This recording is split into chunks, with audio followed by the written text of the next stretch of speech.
தேசிய தரவரிசை பேட்மிண்டனில் பழனி சேர்ந்த ஜெய சப்தஸ்ரீ 2 வெண்கலப் பதக்கம் வென்று சாதனை. திண்டுக்கல் மாவட்டம் பழனி சார்ந்த மாணவி ஜெய சப்தஸ்ரீ தேசிய தரவரிசை பேட்மிண்டனில் தமிழ்நாட்டுக்காக 2 வெண்கலப் பதக்கம் வென்றார். மகேந்திரன் சுகன்யா தம்பதியின் புதல்வி ஜெய சப்தஸ்ரீ ஹைதராபாத்தில் உள்ள கோபிநாத் அகாடமியில் நடைபெற்ற அகில இந்திய சப் ஜூனியர் தரவரிசையில் 13 வயதுக்கு உட்பட்ட பூப்பந்து பிரிவில் ஜெய சப்தஸ்ரீ மெயின் டிராவில் 21-12, 21-13 என்ற கணக்கில் மகாராஷ்டிராவை சேர்ந்த விதி சைனியையும் ஒரிசாவை சேர்ந்த நிமிஷா ஒஜாயை 21-6, 21-12 என்ற கணக்கில் தோற்கடித்து சிறப்பான தொடக்கத்தை ஏற்படுத்தினார்.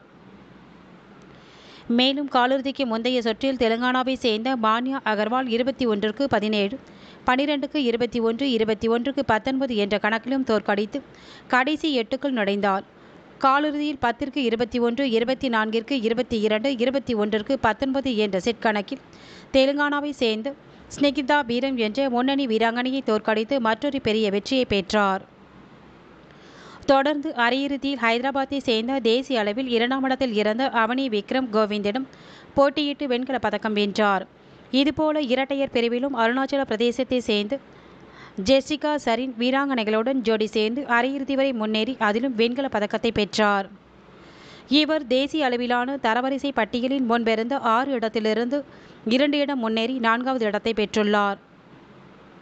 முன்னதாக ஜெய சப்தஸ்ரீ இந்த மாதம் நவம்பர் 21ஆம் தேதி முதல் 24ஆம் தேதி வரை ஒடிசாவில் நடைபெறும் தேசிய சாம்பியன்ஷிப் போட்டியில் மெயின் டிரா வீராங்கனைகளாக கலந்து கொண்டு தமிழக வீராங்கனையாக விளையாட உள்ளார்.